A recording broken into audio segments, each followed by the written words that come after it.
I've been to a lot of weddings. I've never been to one where an ambulance showed up because a guest fainted from hunger. But I'm getting ahead of myself. The invitation said the reception would run from 3 p.m. to midnight, with dinner served and an abundance of appetizers beforehand. My husband and I took that seriously. We ate a light lunch, saving room for what we assumed would be a real meal. Rookie mistake. The first red flag came around 4 p.m. Waiters trickled out of the kitchen carrying maybe 1 or 2 trays at a time for over 200 guests. Not every 15 minutes like you'd expect for a proper cocktail hour.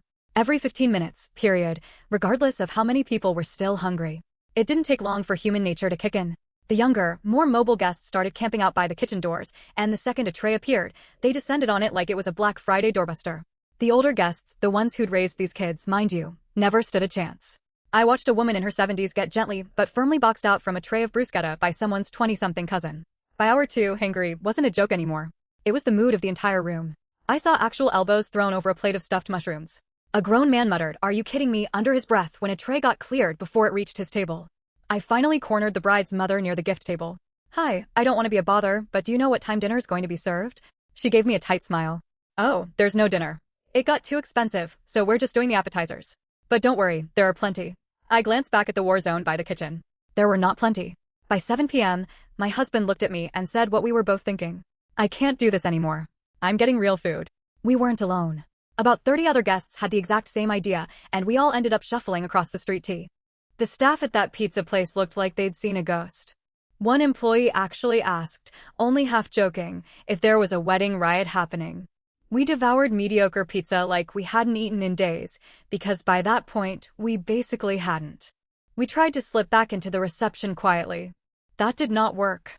The bride's mother intercepted us at the door, arms crossed, and informed us, not gently, that it had been incredibly rude to leave during the reception.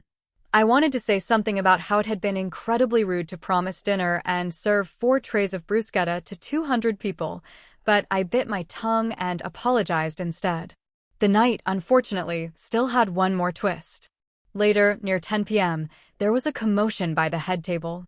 The groom's grandmother, a sweet woman in her 80s who'd been sitting patiently all evening, clearly too proud to fight for food, had fainted. Someone called 911.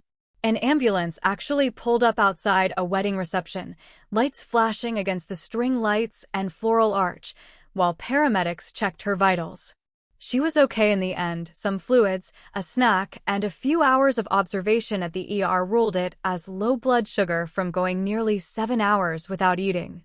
But I will never forget watching a grandmother get wheeled out of a wedding reception because there wasn't enough food to go around.